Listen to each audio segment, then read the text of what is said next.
A duk waɗannan kwanakin na ɗauka idan na sheƙe wanda ya dake ni ya isa. Amma yanzu na gane cewa ba ma iya kai kaɗai ba. Babanka ma sai na sheƙe shi. Ga masaniya ta gare ka. Babu wani tabbacin cewa babanka zai rayu. Ko da wani irin hanzari za ka yi wajen zuwa. Domin mutane na dukansa suke cikin fushi.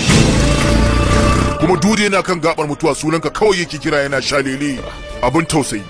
Maza ka zo ka ce shi rayuwar tsohonka.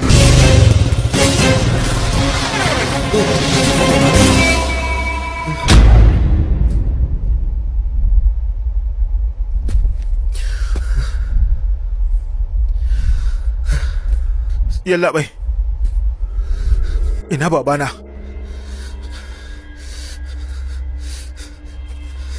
Ina babana yallaɓai?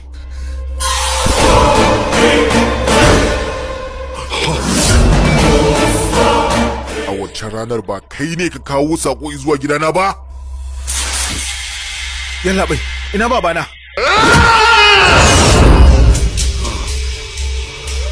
Ina fahimta muku kashedi.